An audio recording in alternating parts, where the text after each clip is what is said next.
Seigneur soit avec vous. Évangile de Jésus-Christ selon saint Jean.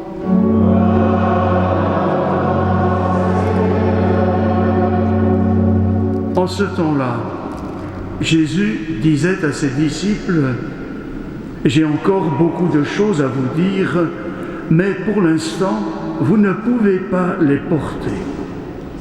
Quand il viendra, lui, l'Esprit de vérité, il vous conduira dans la vérité tout entière.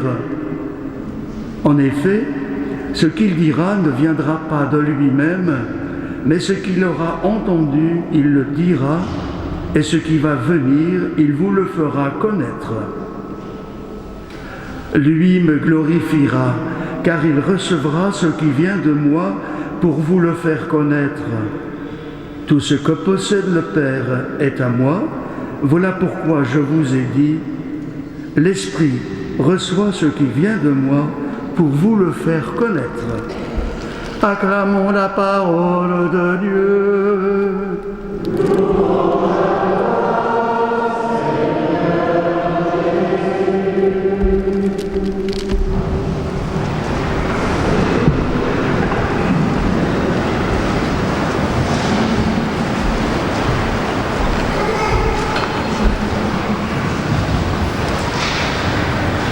Chers frères et sœurs en Christ,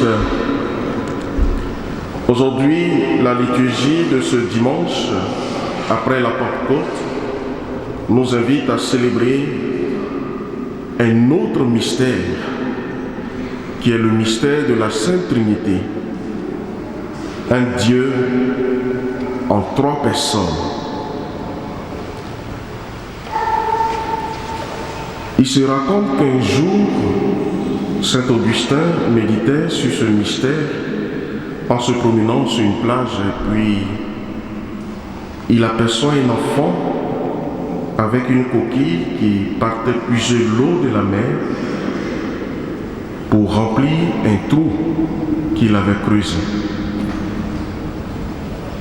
Et Saint Augustin lui demande: « Mon enfant, que fais-tu » Et l'enfant de répondre: « Je veux mettre toute la mer, toute l'eau de la mer dans mon trou. » Et Saint Augustin qui lui dit: « Mon petit, mais ce n'est pas possible. La mer est si grande et ton trou est si petit. » Et l'enfant qui lui dit: « C'est vrai, mon père, vous avez raison. Mais j'aurais pourtant mis toute la mer dans mon trou avant que vous n'ayez compris le mystère de la Sainte Trinité. » C'est beau ça. Ce mystère que nous célébrons aujourd'hui est grand comme la mer. Ce n'est pas qu'on ne le comprend pas, mais il nous sera difficile de finir de le comprendre. Malgré toutes les explications théologiques qu'on pourrait donner, on ne finira jamais de comprendre ce mystère. Plus on pense pouvoir le maîtriser, plus il nous échappe. Donc, à la fin de mon homélie, si vous n'avez rien compris, c'est que vous vous approchez du but. Si vous avez compris quelque chose, c'est que vous êtes encore loin de la réalité. C'est ça ce mystère. Il est grand. Ce mystère n'est pas une découverte humaine, il faut le savoir. Ce n'est pas une découverte humaine, mais bien plus une réalité existante, révélée dans l'histoire de l'homme. Cette réalité des trois personnes de la Sainte Trinité se découvre aujourd'hui dans les paroles et les gestes de la liturgie que nous célébrons chaque jour. La plupart des prières, remarquez bien, la plupart des prières s'adressent au Père pour qu'il envoie son Esprit Saint afin que nous puissions connaître et vivre à l'image du Fils. Voilà comment nos prières se terminent. Et la messe même vient de commencer avec un signe de la croix, au nom du Père et du Fils et du Saint-Esprit, et elle se terminera aussi par un signe de la croix. Au moment de la consécration, quand je serai tout à l'heure à l'autel, à l'épiclèse, nous demanderons au Père d'envoyer l'Esprit Saint sur le pain et le vin pour qu'ils deviennent le corps et le sang du Christ. Ce mystère, nous le côtoyons, nous le vivons chaque jour, mais nous ne finirons jamais de le comprendre. Ce mystère dont procède tout et vers lequel tout retourne est donc au centre de notre foi. Si nous croyons en Dieu, nous croyons à ce mystère. Ce mystère n'est pas non plus une croyance en trois divinités isolées. Non. Il n'y a pas d'un côté Dieu le Père, un autre côté Dieu le Fils, et encore un autre côté Dieu l'Esprit Saint. Non. Mais les trois personnes divines vivent en communion parfaite, dans une unité d'amour.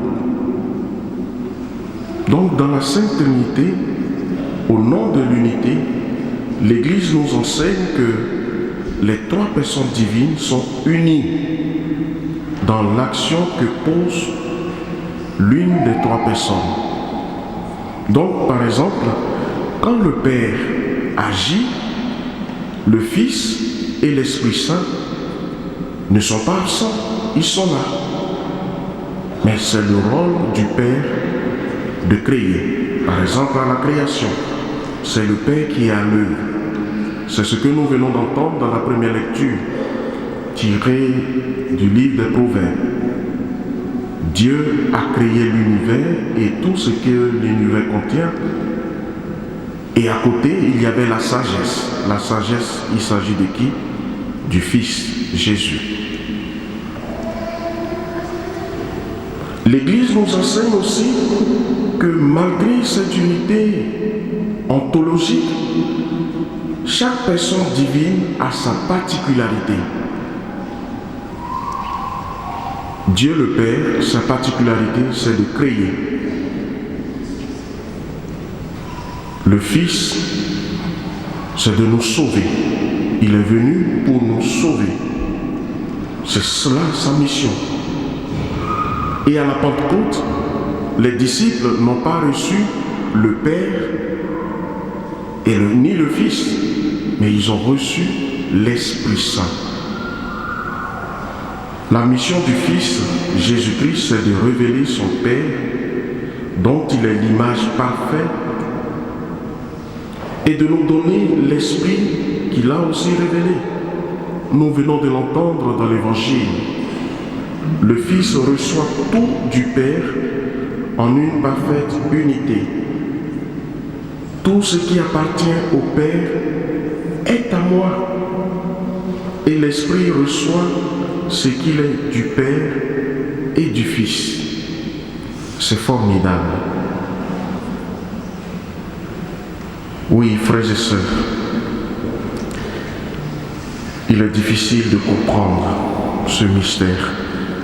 Mais quand nous célébrons la Sainte Trinité, nous célébrons à la fois l'amour en Dieu et l'amour de Dieu qui sort de lui-même pour se communiquer aux hommes. L'amour qui se donne et qui se reçoit en des périodes bien distinctes. Il est bon qu'en ce grand jour nous qui sommes chrétiens, nous prenons conscience de la présence de ce mystère dans notre vie. Ce mystère existe dans notre vie. Regardez au baptême. Nous avons été baptisés au nom du Père et du Fils et du Saint-Esprit. Lorsque nous participons à l'Eucharistie, comme aujourd'hui, le prêtre, dans la prière, il demande au Père que l'assemblée que vous êtes, c'est-à-dire l'Église, remplie de l'Esprit Saint, devienne corps du Christ. Et c'est dans cette ambiance-là que nous vivons pour bénéficier de l'amour de notre Dieu.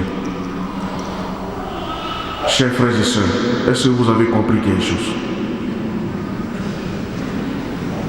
En tout cas, c'est mieux de ne rien comprendre. C'est cela notre mystère.